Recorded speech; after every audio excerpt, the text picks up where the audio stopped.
আসসালামু আলাইকুম। সবাই কেমন আছেন? আশা করি আপনারা ভালো নেই। তারপরেও বলতে হয় যে আলহামদুলিল্লাহ ভালো আছি।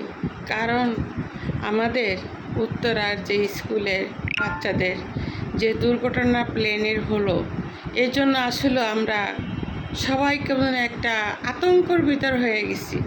একটা ভিতরে কেমন একটা ভয় ভয় কাজ করে।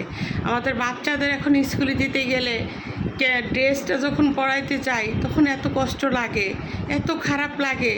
না জানি কখন যেন দেখি এই ধরনের ঘটনা হবে, আবার না জানি কখন কি হবে। এই যে মায়েদের মন, তো এজন্য সবসময় মায়েদের মনটা সবসময় বুকের ভিতর দরপর দরপর করতে থাকে। এই যে যে এয়ারপোর্টের যে আমার দেয়াবাড়ির যে উত্তরার যে ঘটনা স্কুলের, এই যে মারা যে হাহাকার করতেছে, এটা দেখলে খাওয়া দাওয়া কিচ্ছু ভালো লাগে না, কিচ্ছু ভালো লাগে না। তাই বলবো যে সবাই আপনারা একটু সতর্ক থাকবেন। সতর্ক থাকার পরও আল্লাহ যদি চায় তাহলে তো দুর্ঘটনা দিতেই পারে, এটাই তো স্বাভাবিক, তাই না? তবুও তো কষ্ট হয় মেনে নিতে। যার চলে গেছে সে বুঝে যে আমার বাচ্চা আজকে নাফরাত দেশে চলে গেছে। যেতে তো সবারই একদিন হবে, সেটা আমরা যেভাবেই যাই, যেমন করেই যাই, আল্লাহ পাক যেমন করেই নিক, আমাদের কিন্তু চলে যেতে হবে। সেই চলে যাওয়াটা তো এই চলে যাওয়াটা না। আমার বাচ্চা আজকে আমার থেকে চলে গেছে, আমার বাচ্চাটাকে তো অন্তত স্মৃতিটা থাকবে যে এখানে আমার বাচ্চাটাকে কবর দিছি, এখানে আমার বাচ্চাটা শুয়ে আছে, আমার বাচ্চাটার কবরটা আমি একটা দিন দেখতে যাব। কিন্তু আমরা মায়েরা যারা আছি, আমাদের অনেক বাচ্চারা চলে গেছে, তাদের কোনো চিহ্ন আমরা পাচ্ছি না। তা একান্ত শুধু মায়েরা বলতে পারবে যে আমাদের কষ্টটা হচ্ছে। আজকে দেখলাম যে এই আরেকটা কোন স্কুলটার জন্য আগুন লাগছে, জানি না এটা কেন হচ্ছে, কিসের জন্য হচ্ছে, ঠিক আমরা বুঝতে পারতাছি না। কিন্তু দেশের অবস্থা আসলে ভালো নেই। সবসময় আমরা একটা ভয়ের ভিতর আছি। আর কি বলবো, আরেকটা কথা বলবো, মেসেজ আমি সবাইকে দিতে চাই। হয়তো আপনারা সবাই বলতে পারেন যে আমরা তো এগুলি জানি, আপনারা আবার বলার কি আছে? হ্যাঁ, আপনারা জানেন, আমি একা কেন জানবো?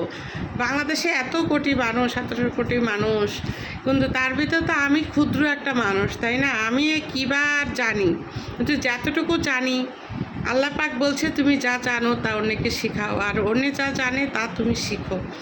এটি একটা সত্য কথা। হ্যাঁ, তা আমি বলতে চাচ্ছি এইটা, এই যে যে আমাদের বন্যায় যে বৃষ্টি হয়েছে, অতিরিক্ত বৃষ্টি, আমি ফেসবুকে দেখতেছি হাহাকারটা, যে আমাদের রাস্তার ভিতরে কিছু জায়গায় জায়গায় ভালো ভালো রোডে, যেমন ধানমন্ডি, ওদিনকে দেখলাম, কালকে দেখলাম একটা হসপিটালের সামনে একটা স্ল্যাব খুলে রেখে দিছে। হ্যাঁ, তা একটা মেয়ে বললেই চলে, হয়তো বা বয়স 26-27 বছর এরকমই হবে, আপনারা দেখছেন হয়তো বা, সে পাড়া দিয়েছে আর স্ল্যাবের ভিতর চলে গেছে। এরকমের করে প্রায়ই হচ্ছে। তা আমি এই এতটুকু বলতে চাই যে আপনারা যারা কারণ রাত হইলে তো আমরা যারা আমাদের হাজব্যান্ডরা আছেন, আমাদের ভাইরা আছেন, আমাদের ছেলেরা আছেন, আমাদের পুরুষ যারা আছেন, তাদের তো অন্তত সকাল হলেই যে যার কাজে ব্যস্ত হয়ে যান, সবাই তো চলে যান। তবে এতটুকু বলবো যে সবাই ঘরের থেকে আল্লাহর নাম নিয়ে বেরোবেন, আর একটু সতর্ক হয়ে রাস্তা দিয়ে গাড়িটা চালাবেন। কারণ আজকাল যুগের আমাদের ছেলেরা বাইক চালায় বেশিরভাগ, তারপরে রিক্সাও এরকমের অ্যাক্সিডেন্ট হচ্ছে, গাড়িও হচ্ছে, আপনারা এটা দেখতে পারতেছেন।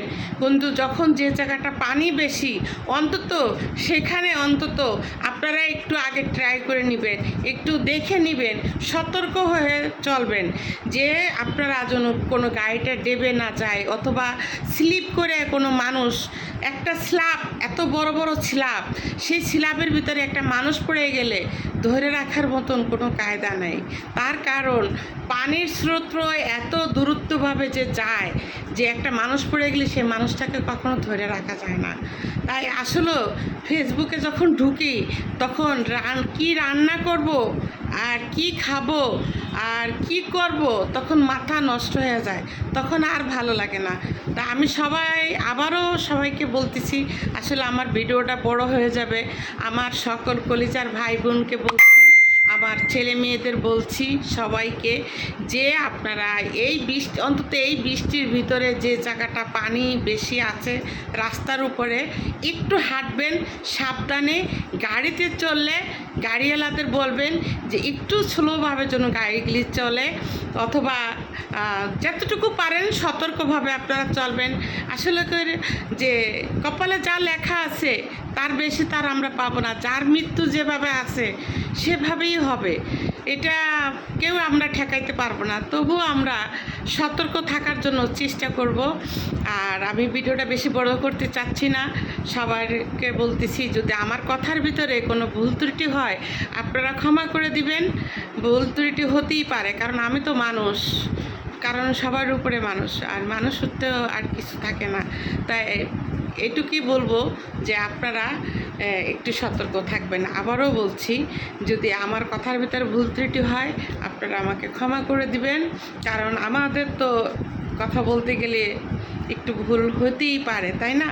হয়তো আমার কথাগুলি অনেকের ভালো লাগবে, অনেকের ভালো লাগবে না।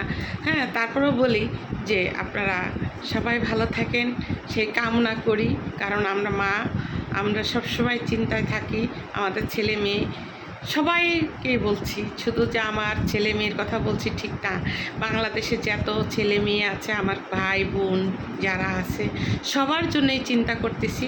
তো সবাই ভালো থাকেন, সুস্থ থাকেন, আমার জন্য দোয়া করেন, আপনাদের জন্য দোয়া করতেছি, যেন আল্লাহ পাক আপনাদের নিরাপদে রাখে, হেফাজতে রাখে। আল্লাহ হাফেজ।